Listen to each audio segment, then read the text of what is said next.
What's up, Taiwan? I'm Eric Gao, bringing you the news from Taipei this evening. The fallout from a failed recall election took center stage on Tuesday when Taiwan's premier visited the legislature to ask for more government funding.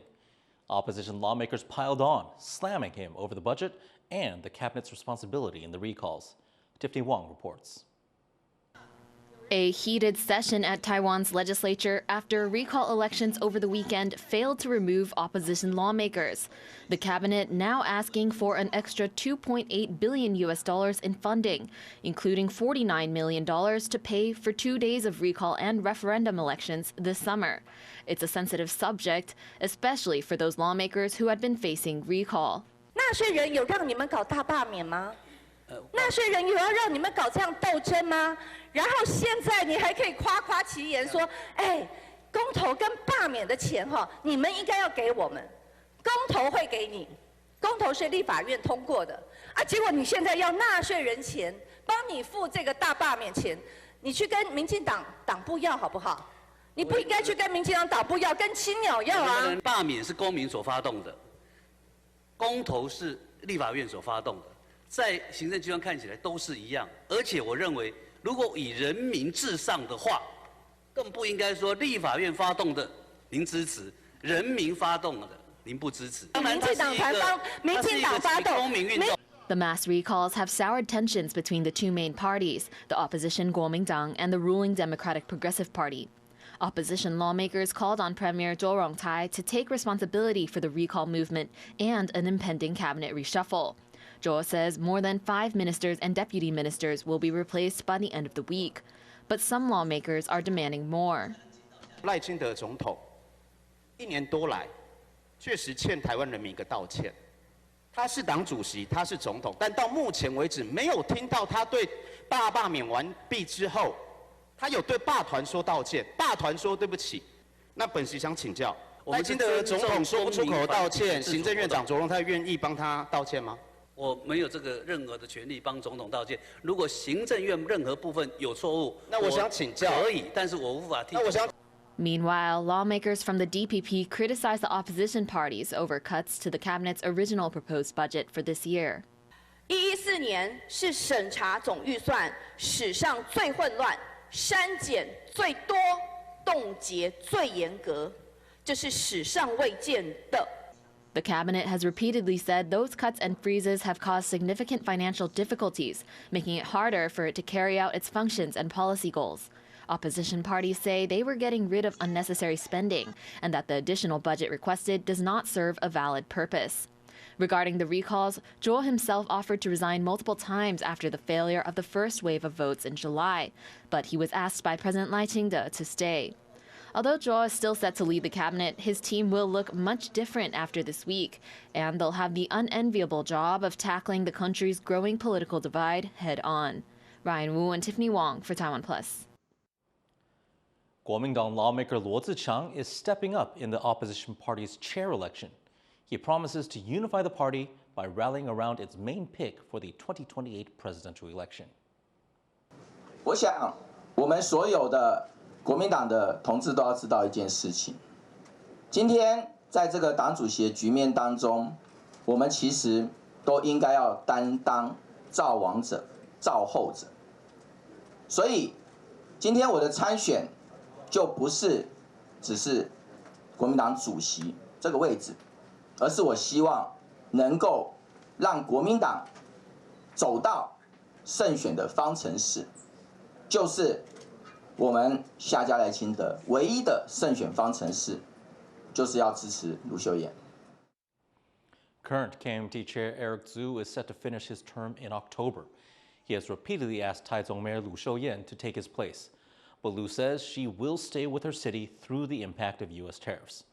As part of Luo's bid for the KMT chair position, he says he will recruit Lu to run as the KMT's candidate for president in the 2028 race, and pass the chair position to her during election season.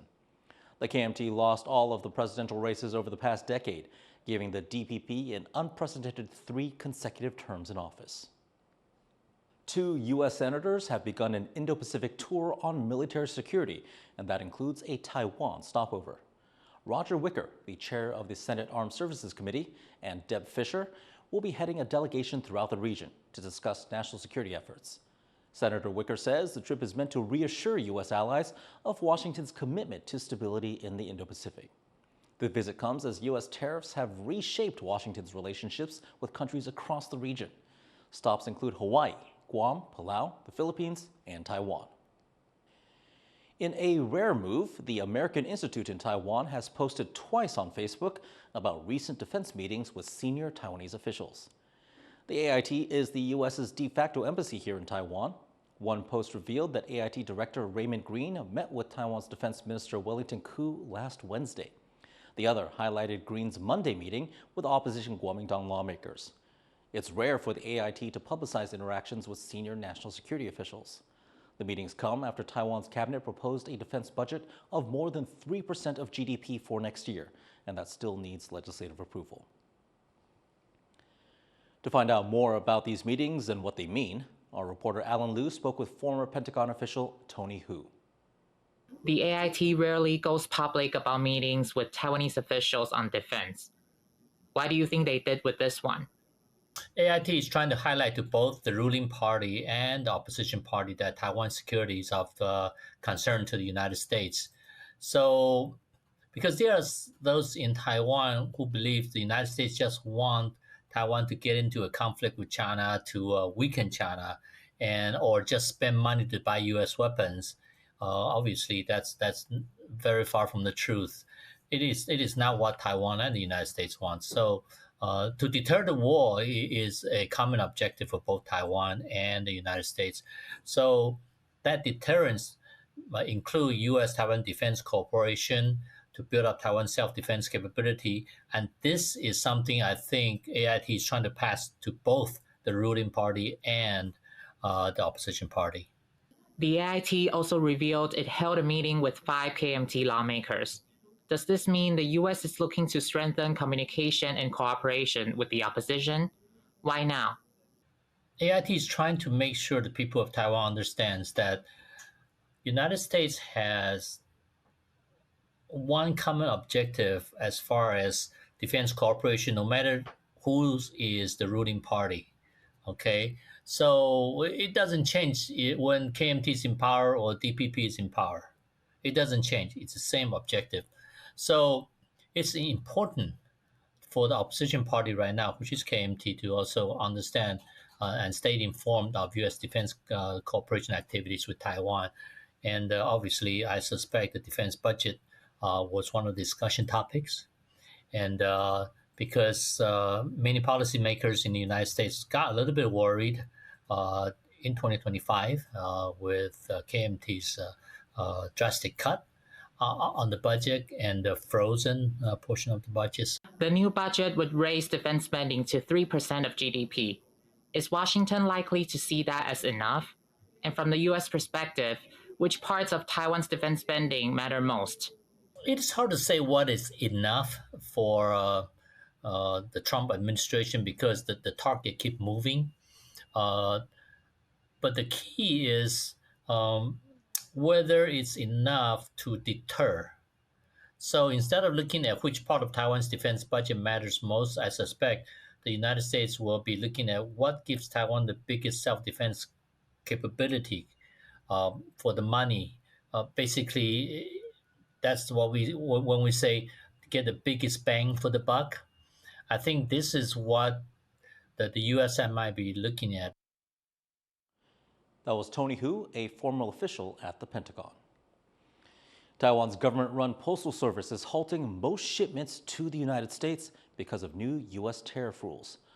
Starting Friday, Washington will end tariff exemptions on goods worth $800 or less.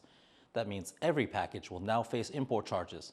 And as postal systems worldwide do not support prepaid duties, Zonghua Post says it can no longer handle those deliveries. It will still send documents to the U.S., but parcels must now go through private couriers like DHL and FedEx. Israeli airstrikes in Gaza have sparked global outrage after dozens of civilians and journalists were killed. As Irene Lin reports, the attacks are raising new concerns about the safety of journalists and the wider toll of the war. A warning, this report contains images that may be disturbing. Smoke engulfs one of Gaza's remaining hospitals after multiple Israeli strikes on Monday. Journalists and rescue workers try to move those injured in an airstrike to safety, when a second missile strike follows. Palestinian health officials in Gaza say more than 20 people died in the attack, including 5 journalists working with international media outlets.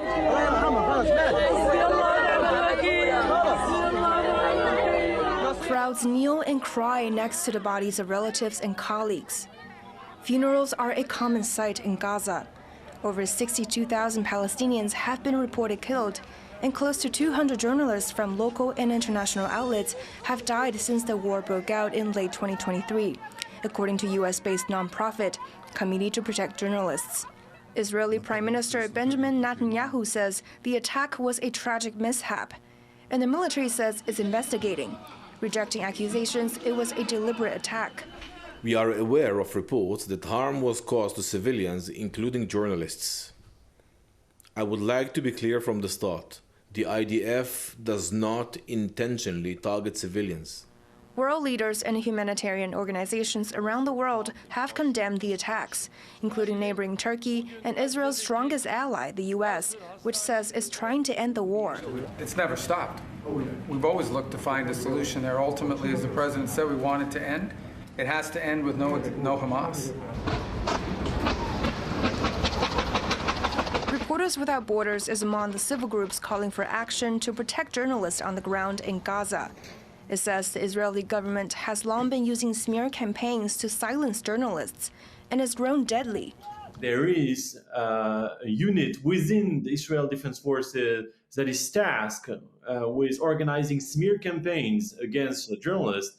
Is a way to delegitimize their work and give a license to kill to Israel Defense Forces. So we need to be very cautious because Israel is setting a precedent that would encourage probably warmongers and armies across the world not to respect the international law. Meanwhile, pressure is mounting within Israel against Netanyahu,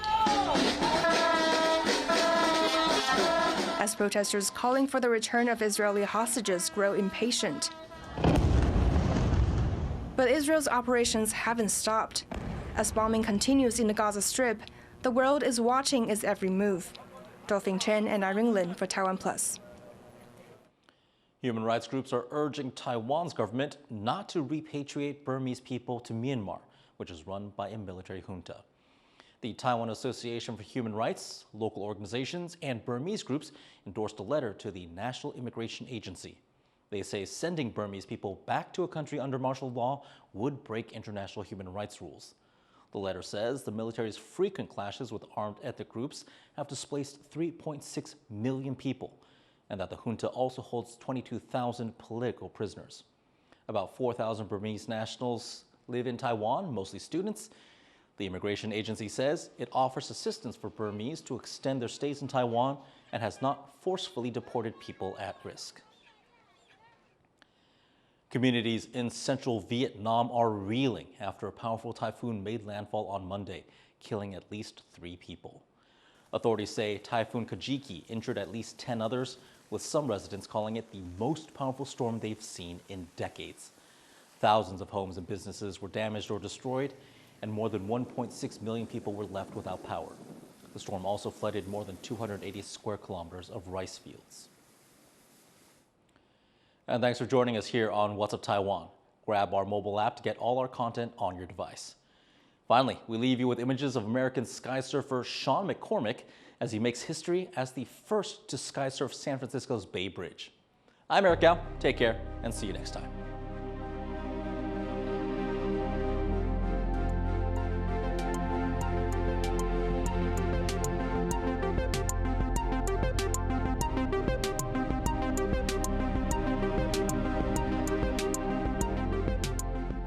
For more stories from Taiwan and Osaka, download the TaiwanPlus app.